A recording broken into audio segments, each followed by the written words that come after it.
యోగాతో బరువు తగ్గటం సులభం కేవలం 21 రోజుల్లో. Welcome to I dream media. So మహిళల్లో హార్ట్ అటాక్ అంటే ఈ మధ్యకాలంలో ఈ కేసులు ఎక్కువగా నమోదవుతున్నాయి. మహిళల్లో హార్ట్ అటాక్ అనేది ఎక్కువగా చూస్తున్నామని చెప్తూ ఉన్నారు. దీంట్లో వాస్తవం ఎంత? మహిళలకి హార్ట్ అటాక్ వస్తే అసలు ఎలాంటి లక్షణాలు కనిపిస్తాయి? సో ఎలా గుర్తించాలి? టెస్ట్లు అంటే ఏమున్నాయి? మహిళల్లో హార్ట్ అటాక్ రాకుండా ఎలాంటి జాగ్రత్తలు తీసుకోవాలి? పూర్తి వివరాలు తెలుసుకుందాం. మనతో పాటు ఉన్నారు ప్రముఖ ఇంటర్వెన్షనల్ కార్డియాలజిస్ట్ డాక్టర్ ముఖర్జీ గారు. డాక్టర్ గారు నమస్తే అండి. నమస్తే. డాక్టర్ గారు, జనరల్గా హార్ట్ అటాక్ గురించి మాట్లాడుకుంటే మెన్లో మాట్లాడతాము, కానీ విమెన్లో అప్పుడప్పుడు అడపదడప కేసులు అనేది మనం మాట్లాడాము. అయితే ఇప్పుడు ఉమెన్లో కూడా ఎక్కువగా కేసులు నమోదవుతున్నాయి, హార్ట్ అటాక్ ఎక్కువగా వస్తుంది అంటున్నారు. నిజమేనా డాక్టర్ గారు? అంటే ఉమెన్ లోపల హార్ట్ అటాకే ఒక ప్రధానమైన కారణం మరణానికి. ఉమెన్లో కూడా మరణానికి ప్రధానమైన కారణం కార్డియోవాస్కులర్ డిసీజే. కాకపోతే మెన్ కన్నా లేట్గా వస్తుంది విమెన్లో. అంటే మెన్కి 50 years అప్పుడు అలా వస్తే ఉమెన్కి 60 years అప్పుడు వస్తుంది. సో ఇప్పుడు ఏమవుతుందంటే స్లోగా ఆ అంతరం కూడా తగ్గిపోతుంది. ఉమెన్కి కూడా కొంచెం తొందరగా రావటం, ఉమెన్కి కూడా ఎక్కువ రావటం. మొన్న ఒక 31 year old లేడీకి హార్ట్ అటాక్ వస్తే స్టెంట్ చేయడం జరిగింది. అంటే తక్కువ వయసులో హార్ట్ అటాక్లు రావడం అనేది మేల్స్లో ఎక్కువ చూసేవాళ్ళం. ఈ మధ్య విమెన్లో కూడా ఎక్కువ అవుతా ఉంది, ఖచ్చితంగా పెరుగుతా ఉంది. ఎక్కడ తేడా వచ్చింది డాక్టర్ గారు? అంటే అన్నీ మనకు తెలిసిన విషయాలే, కొత్తగా వచ్చిన తేడాలు ఏమి లేవు. అంటే డయాబెటీస్ రేట్స్ పెరగడం అనేది లేడీస్లో ఒకటి ఇంపార్టెంట్గా మనం అర్థం చేసుకోవాలి. యూజువల్గా లేడీస్లో ఎట్లా ఉంటుందంటే ఆ హార్మోనల్ ప్రొటెక్షన్ ఉంటుంది. అంటే మెనోపాజ్ దాటిన తర్వాతనే యూజువల్గా హార్ట్ అటాక్లు వస్తాయి. కానీ మెనోపాజ్ ముందే ఆ రిస్క్ ఉండేది 2 రకాలుగా వస్తుంది. ఒకటి షుగరు, రెండోది స్మోకింగ్కి ఎక్స్పోజ్ అవటం. అంటే అది ప్యాసివ్ స్మోకింగ్ అయినా సరే, ఇంట్లో ఎవరన్నా ఎక్కువ సిగరెట్లు తాగుతూ ఉన్నారనుకోండి, అక్కడ ఉండే లేడీస్కి కొంత రిస్క్, వాళ్ళకి బెనిఫిట్ పోతుంది, హార్మోనల్ వల్ల వచ్చే బెనిఫిట్ పోతుంది. సో అందుకని డయాబెటీస్ ఉన్న వాళ్ళకి ఆ డయాబెటీస్ పెరిగిపోవడం వల్ల ఇప్పుడు మనకి ఎప్పుడైతే లైఫ్ స్టైల్ మారిపోయిందో, కొంచెం ఎక్సర్సైజ్ తక్కువ అయిపోవడం, ఇంట్లో ఉన్న గృహిణులకు కూడా ఇంతకుముందు వాళ్ళే అంట్లు తోముకోవడం, వాళ్ళే బట్టలు ఉతుక్కోవడం, వాళ్ళే అన్ని పనులు చేసుకోవటం ఉండేది. ఇప్పుడు సాధ్యమైనంత వరకు ఎవరు చేయట్లా. సో ఒక వాషింగ్ మిషన్ ఉంటుంది, ఒక ఫ్లోర్ క్లీనర్ ఉంటుంది, లేకపోతే ఒక మెయిడ్ ఉంటుంది. బట్ ఎవరికి పని అనేది ఎక్కువ లేదు, ఈజీ అవైలబిలిటీ ఆఫ్ ఫుడ్. ఇంతకుముందు ఏమైంది, లేడీస్కి కొంచెం లాస్ట్లో తినడం అట్లా ఉండేది.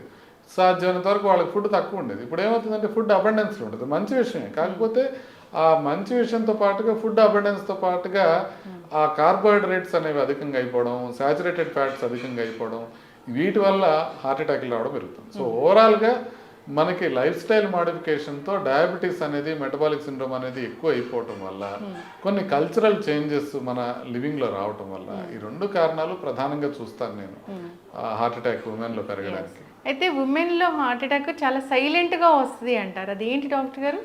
అవునండి. ఇప్పుడు మనం మామూలుగా హార్ట్ అటాక్ అంటే ఏమనుకుంటాం, ఛాతీ మధ్య భాగంలో వస్తుంది, నడిస్తే ఎక్కువ అవుతుంది, లేకపోతే తగ్గుతుంది, విపరీతంగా నొప్పి వచ్చి ఇమీడియట్గా చూడగానే అందరికి అర్థమైపోతుంది, ఏదో హార్ట్ అటాక్ ఉంది, ఇమీడియట్గా దీన్ని తీసుకోవాలి. లేడీస్లో ఈ రకంగా రాదు. లేడీస్లో ఏ విధంగా వస్తుంది అని అంటే కొంచెం ఆయాసం రావడం, లేకపోతే కొంచెం బ్యాక్ ఏక్ రావడము, కొంచెం గ్యాస్ లాగా రావడము, ఆ సిమ్టమ్సే డిఫరెంట్గా ఉంటాయి. అంటే వాళ్ళు ఎక్స్ప్రెస్ చేయడంలో డిఫరెంట్ అని కాదు, సిమ్టమ్సే కొంచెం డిఫరెంట్గా ఉంటాయి. సో మేల్స్కి వచ్చినట్టుగా అట్లా క్లాసిక్గా రావు, కొంచెం డిఫరెంట్గా వస్తాయి. అందుకనే లేడీస్లో గుర్తుపడటం కష్టం అయిపోతుంది. సైలెంట్ హార్ట్ అటాక్స్ కూడా లేడీస్లో ఎక్కువ. నార్మల్గా సైలెంట్ హార్ట్ అటాక్స్ డయాబెటీస్ ఉన్న వాళ్ళకి, హైపర్ టెన్షన్ ఉన్న వాళ్ళకి, ఏజ్ ఎక్కువ అట్లా ఉంటుంది. అట్లాగే లేడీస్లో కూడా సైలెంట్ హార్ట్ అటాక్స్ ఎక్కువ వస్తాయి. సో దాంతోపాటుగా ఈ లక్షణాలు ఉంటాయి అన్నమాట, డిఫరెంట్గా వస్తాయి కొంచెం. ఎస్పెషల్లీ షుగర్ ఉన్న లేడీస్లో అసలు చాలాసార్లు హార్ట్ అటాక్ వచ్చిందనేది తెలియకపోవచ్చు. సో అందుకనే ముందుగా చెకప్ చేసుకోవడం, కొంచెం ఎక్కువగా ఆలోచించడం. అంటే ఇప్పుడు మనం ఏంటంటే లేడీ అనగానే 35 years లేడీ వచ్చింది, ఆవిడకి చెస్ట్ పెయిన్ అనగానే ముందు కార్డియాలజిస్టులు, ఫిజిషియన్స్ అందరూ కూడా ఈవిడికి ఏదో గ్యాస్ అయి ఉంటుంది, ఈవికి హార్ట్ అటాక్ అయి ఉండదు అనేది ముందే ఒక అభిప్రాయానికి వస్తారు. అందుకని డయాగ్నోసిస్ కూడా కష్టం అయిపోతుంది. సస్పెషన్ తక్కువ ఉంటుంది కాబట్టి డయాగ్నోసిస్ కష్టం అవుతుంది. సో అందుకే ట్రీట్మెంట్ కూడా డిలే అవుతుంది. సో లేడీస్లో హార్ట్ అటాక్ వస్తే కనుక వాళ్ళలో ట్రీట్మెంట్ డిలేస్ అనేవి కామన్. దాంతోపాటుగా కొన్ని పరిశోధనలు ఈవెన్ వెస్ట్రన్ కంట్రీస్లో లేడీస్ అనేటప్పటికీ ట్యాబ్లెట్స్ కూడా కరెక్ట్గా వెళ్ళవు, వాళ్ళకి ప్రొసీజర్లు కూడా కరెక్ట్గా జరగవు. యాంజియోప్లాస్టీలు కావచ్చు, స్టెంటింగ్లు కావచ్చు, ఇవన్నీ టైంకి జరగటం కానివ్వండి, పూర్తిగా జరగటం కానివ్వండి, వీటిల్లో ఈ మగ ఆడ అనే అంతరాలు ఈవెన్ అభివృద్ధి చెందిన దేశాల్లో కూడా ఉన్నాయి. ఈవెన్ మన దేశంలో కాకుండా మిగతా దేశాల్లో కూడా ఉన్నాయి. సో అట్లా కొంచెం లేడీస్లో గుర్తుపట్టడం కష్టమే కాకుండా ట్రీట్మెంట్ కూడా కొంచెం కష్టం అవుతుంది. ఓకే, ఇప్పుడు ఈ డయాబెటీస్, ఈ బీపీ ఇలా ఉన్న మహిళలు అసలు ఎన్నాళ్ళకి ఒకసారి టెస్ట్ అనేది చేయించుకోవాలి? ఈసీజీ కానీ ఇట్లా గుండెకి సంబంధించిన టెస్టులు కానీ అసలు ఎలాంటి టెస్టులు ఉన్నాయి? అంటే 40 years దాటితే లేడీస్ అందరూ కూడా ఒకసారి ఎకో టీఎంటీ అనే 2 టెస్టులు చేయించుకొని చూసుకోవాల్సి ఉంటుంది. అవి కనుక బాగున్నాయనంటే యూజువల్గా ఇమీడియట్గా మనం ప్రమాదం ఉండే అవకాశం తక్కువ. ఈ టెస్ట్లో కూడా ఎట్లుంటాయంటే టీఎంటీల్లో లేడీస్లో ఫాల్స్ పాజిటివ్స్ కొంచెం ఎక్కువగా ఉంటాయి. ఫాల్స్ పాజిటివ్ అంటే ఏంటంటే టీఎంటీ అబ్నార్మల్ ఉంటుంది కానీ యాంజియోగ్రామ్ నార్మల్ ఉంటుంది. అంటే వాళ్ళలో బ్లాక్స్ లేకపోయినా కూడా టీఎంటీ అబ్నార్మల్ వస్తుంది. దీన్ని ఫాల్స్ పాజిటివ్ అంటారు. అది లేడీస్లో చాలా కామన్గా ఉంటుంది. సో అందుకని ఈ టెస్టుల మీద కంప్లీట్గా రిలై కాలేము. బట్ బేసిక్ టెస్టులు అవైతే చేయించుకోవాలి. అది 40 years దాటిన తర్వాత అందరూ చేయించుకోవడంతో పాటుగా నొప్పి ఉన్నా, ఆయాసం వస్తున్నా, ఇంట్లో రిస్క్ ఫ్యాక్టర్స్ ఎక్కువ ఉన్నాయి, అంటే బీపీ, షుగర్, కొలెస్ట్రాల్ ఇలాంటి risk factors, genetic risk factors ఎక్కువ ఉన్నప్పటికీ కూడా వాళ్ళు కొంచెం ముందే చేయించుకోవాల్సిన 40 years దాకా ఆగకుండా ముందే చేయించుకోవాల్సిన అవసరం ఉంటుంది. సో సిమ్టమ్స్ ఉన్నా, రిస్క్ ఫ్యాక్టర్స్ ఉన్నా, 40 years దాటినా ఈ 3 సందర్భాల్లోనూ లేడీస్ మెయిన్ ఈ 2 టెస్టులు ఎకోను టీఎంటీ 2 చూసుకుంటే సరిపోతుంది. ఓకే, అయితే ఇప్పుడు 30-35 years వాళ్ళకి హార్మోన్స్ అనేవి మమ్మల్ని ఏదైతే ప్రొటెక్ట్ చేస్తాయో అవి ప్రొటెక్ట్ చేయవా ఈ హార్ట్ అటాక్ నుంచి? అయితే అంటే ప్రొటెక్ట్ చేస్తాయి. అందుకే మెనోపాజ్ వరకు ఈ ఏజ్లో ఉన్న వాళ్ళకి హార్ట్ అటాక్లు తక్కువ వస్తాయి. కాకపోతే ఈ 2 కారణాలతో షుగర్ ఉన్నా కూడా అది నలిఫై అయిపోతుంది. అట్లాగే ప్యాసివ్ స్మోకింగ్ ఉన్నా, యాక్టివ్ స్మోకింగ్ చాలా తక్కువ ఇంకా లేడీస్లో, బట్ ప్యాసివ్ స్మోకింగ్ ఉన్నా కూడా అది నలిఫై అయిపోతుంది. అట్లా కాకుండా కొన్ని వేరే ఫ్యాక్టర్స్ ఉన్నాయనుకోండి, వాళ్ళకి కొలెస్ట్రాల్ ఉండొచ్చు, బీపీ ఉండొచ్చు, ఒబెసిటీ ఉండొచ్చు, మానసిక ఒత్తిడి ఉండొచ్చు, ఇవన్నిటితో కూడా రిస్క్ పెరుగుతుంది. సో రిస్క్ ఫ్యాక్టర్స్ లేకపోతే సంగతి ఇది మనకి హార్మోనల్ ప్రొటెక్షన్. రిస్క్ ఫ్యాక్టర్స్ ఉన్నప్పుడు హార్మోనల్ ప్రొటెక్షన్ అంత బాగా పనిచేయదు. సో అందుకని వచ్చే అవకాశం ఉంటుంది. ఇప్పుడు ఈ కోవిడ్ వ్యాక్సిన్, కరోనా వచ్చింది, చాలా ట్రీట్మెంట్ తీసుకున్నారు, స్టెరాయిడ్స్ ఇచ్చారు అనేది వీళ్ళకి కూడా వర్తిస్తుందా? అందరికీ వర్తిస్తుంది, లేడీస్కి కూడా వర్తిస్తుంది. యాక్చువల్లీ లేడీస్లో కూడా మనకి ఈ కోవిడ్ తరహా లక్షణాలు కానివ్వండి, కోవిడ్లో ఎఫెక్ట్ అవ్వడం కానివ్వండి, ఎస్పెషల్లీ ఒబీస్ లేడీస్, లావుగా ఉండే వాళ్ళకి చాలా ఎక్కువగా వచ్చినాయి ప్రాబ్లమ్స్.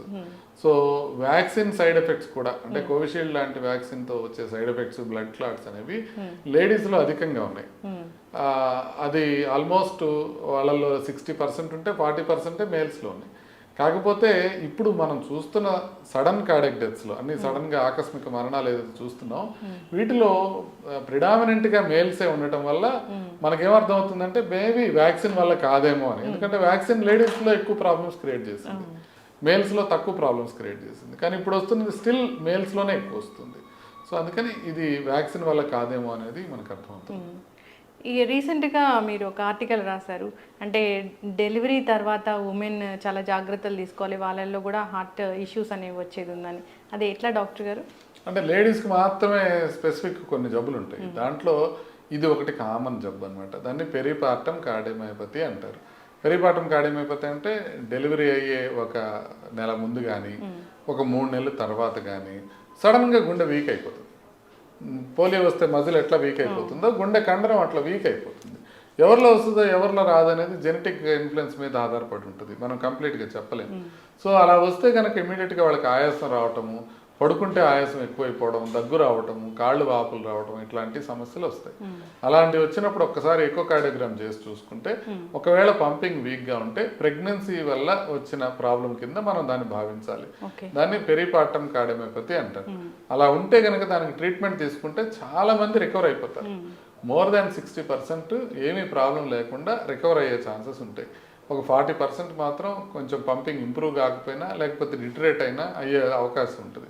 సో దాన్ని ఈజీగా తీసుకోకూడదు. ఒకసారి కనుక ప్రెగ్నెన్సీలో ఆ సమస్య వస్తే తర్వాత మళ్ళీ ప్రెగ్నెంట్ అయితే రికవర్ అయిపోయినా కూడా మళ్ళీ అదే వచ్చే అవకాశం ఉంటుంది. అందుకనే ఒకసారి ప్రెగ్నెన్సీలో పెరిపార్టమ్ కార్డియోమయోపతి వస్తే ఇక మళ్ళీ 2వ ప్రెగ్నెన్సీకి వెళ్ళొద్దు అని చెప్తా ఉన్నట్టు, వాళ్ళు రికవర్ అయినా కూడా. సో అందుకోసమనే రికవరీ అయ్యే అవకాశం ఉంటుంది, బట్ రికవరీ అయిన తర్వాత కూడా వాళ్ళు జాగ్రత్తలు తీసుకోవాల్సిన అవసరం ఉంటుంది. Yes sir. సో డాక్టర్ గారు, ఉమెన్లో హార్ట్ అటాక్, హార్ట్ ఇష్యూస్ గురించి మాట్లాడుతున్నాం కాబట్టి ఒక 40 నుంచి మనం ఈ టెస్ట్లు అనేవి హార్ట్కి సంబంధించి చేయించుకుంటే మంచిదా? ఖచ్చితంగా హార్ట్కి సంబంధించిన టెస్ట్లు అన్ని 40 తర్వాత చేసుకోవాలి. ఓకే. ఇప్పుడు ఈవెన్ యాంజియోగ్రామ్ తీసుకున్నారనుకోండి, యాంజియోగ్రామ్లో కూడా లేడీస్లోను మెన్లోను డిఫరెంట్గా ఉంటాయి. లేడీస్లో కొంచెం రక్తనాళాల సైజు తక్కువ ఉండడంతో పాటుగా ఒక స్పెషల్ జబ్బు ఉంటుంది, స్కాడ్ అనే ఒక జబ్బు ఉంటుంది రక్తనాళాల్లో. స్పాంటేనియస్ కరోనరీ ఆర్టరీ డిసెక్షన్ అంటారనమాట. అంటే రక్తనాళం గోడల లోపల చీలికలు ఏర్పడడం, దాంతోపాటుగా ఇరోజన్ అంటారనమాట. అంటే మామూలుగా మనం హార్ట్ అటాక్లు ఎట్లా వస్తాయి, ప్లాక్ వస్తుంది, కొలెస్ట్రాల్ ప్లాక్. ఆ కొలెస్ట్రాల్ ప్లాక్ దాని మీద క్లాట్ ఫామ్ అయ్యి దాంతో వస్తుంది. అంటే ప్లాక్ రప్చర్ అయ్యి ఆ ప్లాక్ రప్చర్ మీద క్లాట్ ఫామ్ అయ్యి మనకి హార్ట్ అటాక్ వస్తుంది. లేడీస్లో కొంత డిఫరెంట్గా ప్లాక్ ఇరోజన్ అని ఏర్పడుతుంది. అంటే పెద్ద పగుళ్ళు కాకుండా చిన్నగా గీరుకున్నట్టుగా చిన్న ప్రాబ్లమ్స్ వచ్చినా కూడా వాళ్ళ క్లాట్స్ వస్తాయి. సో అందుకని ఈ ప్లాక్ ఇరోజన్ అనేది ఒక కొత్త మెకానిజం అనమాట లేడీస్లో హార్ట్ అటాక్ రావడానికి. ఇలా లేడీస్లో రక్తనాళాల్లో కూడా డిఫరెన్సెస్ ఉంటాయి. సో 40 years దాటిన తర్వాత అందరూ చెకప్ చేయించుకోవడం మంచిది. అసలు ఇంకా ముందే కొంచెం ఇప్పుడు 20-25 దాటినప్పుడే ఒకసారి కొలెస్ట్రాల్ ఎట్లా ఉంది, బీపీ ఎట్లా ఉంది, షుగర్ ఎట్లా ఉంది అనే బేసిక్ టెస్ట్లు అయితే చేయించుకుంటే మంచిది. అంటే ఇప్పుడు మనం చెక్ చేస్తే కానీ బీపీ ఎంత ఉందో తెలియదు, చెక్ చేస్తే కానీ కొలెస్ట్రాల్ ఎంత ఉందో తెలియదు. చాలా మందికి షుగర్ కూడా సైలెంట్గానే ఉంటుంది. సో అందుకని అవి కూడా మనం చెక్ చేసుకొని చూసుకుంటే, ఒకటి మనం ఏదైనా ప్రాబ్లం వస్తే ముందే గుర్తుపట్టచ్చు. రెండోది ఏదైనా బార్డర్ లైన్ ఉంటే మనం అప్పటికే లైఫ్ స్టైల్ మార్పుతో దాన్ని కంట్రోల్ చేసుకోవచ్చు. ఇప్పుడు ఫర్ ఎగ్జాంపుల్ ప్రీ డయాబెటీస్ ఉందనుకోండి, ఇమీడియట్గా బరువు తగ్గి ఎక్సర్సైజ్ ఎక్కువ చేసి మనం దాన్ని కంట్రోల్ చేసుకోవచ్చు, అది డయాబెటీస్కి వెళ్ళకుండా. అదేవిధంగా ఈ ఫస్ట్ ప్రీ హైపర్ టెన్షన్ ఉందనుకోండి, బీపీని కూడా మనం ఎర్లీ స్టేజ్లోనే గుర్తించి మనం దాన్ని తగ్గించుకోవచ్చు. బీపీ అసలు ఎంత ఉంటే హార్ట్ మీద ప్రభావం చూపిస్తుంది? అసలు నార్మల్ ఇంటి దగ్గర 130/80 కన్నా తక్కువ ఉండటం నార్మల్. 130/80 కన్నా ఇంటి దగ్గర ఎక్కువ ఉన్నా, 140/90 డాక్టర్ దగ్గరికి వెళ్ళినప్పుడు ఉన్నా అది మనకి హార్ట్ పైన ఎఫెక్ట్ కలిగిస్తుంది. అంటే హార్ట్ అటాక్ వచ్చే అవకాశాన్ని అది 24% పెంచుతుంది. స్ట్రోక్ వచ్చే అవసరం, పక్షవాతం వచ్చే అవకాశాన్ని 42% పెంచుతుంది అది. అందుకే మనం బీపీ ఉందంటే ఖచ్చితంగా దాన్ని ట్రీట్ చేసుకోవాల్సిన అవసరం ఉంది. ఉమెన్కి కూడా అదే, ఉమెన్కి కూడా అంతే ఉంటుంది, సేమ్ లెవెల్స్, మనకి బీపీ లెవెల్స్ సేమ్గా ఉంటాయి. Okay.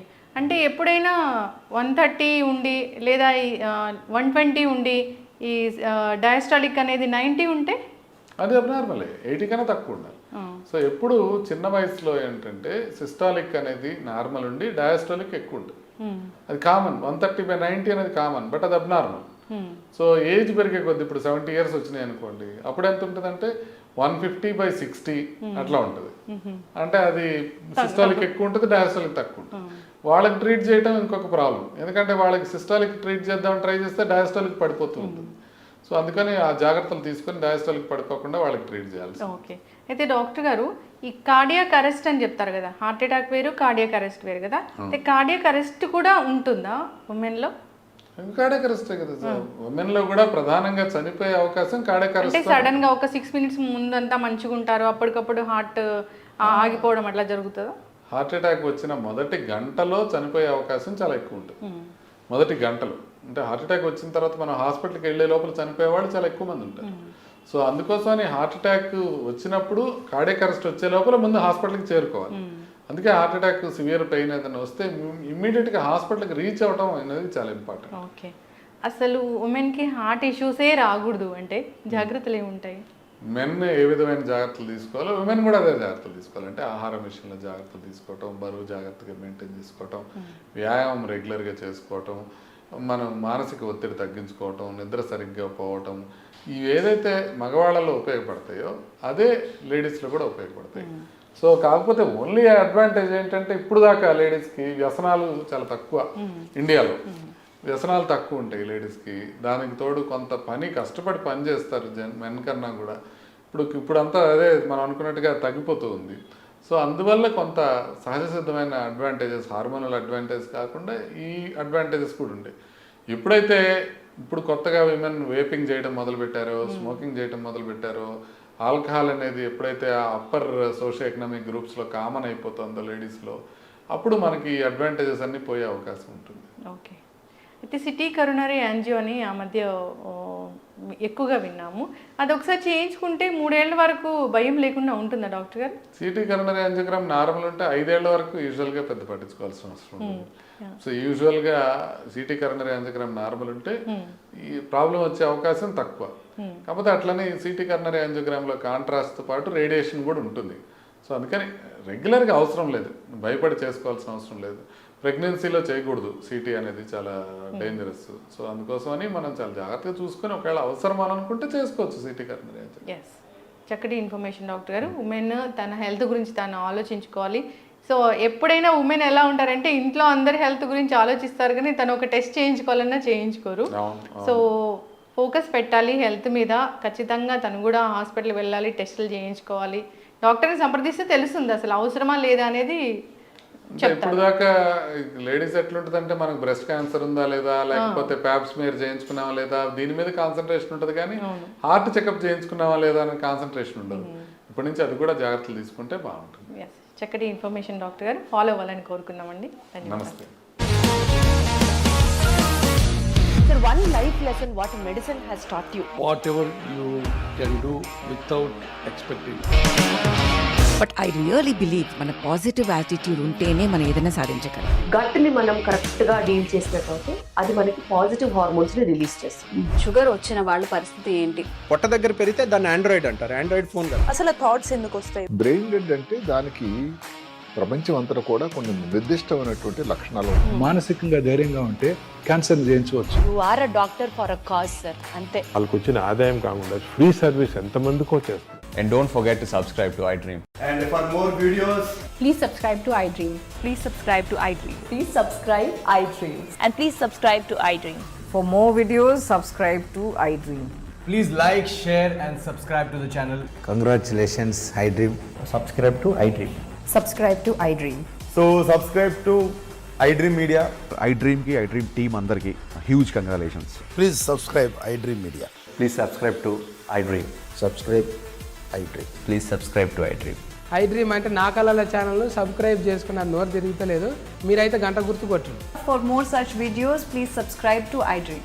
Subscribe to iDream. Please subscribe to iDream. Please subscribe iDream Media. Please do subscribe to iDream. Please subscribe to iDream Media. For best entertainment and information, please subscribe iDream.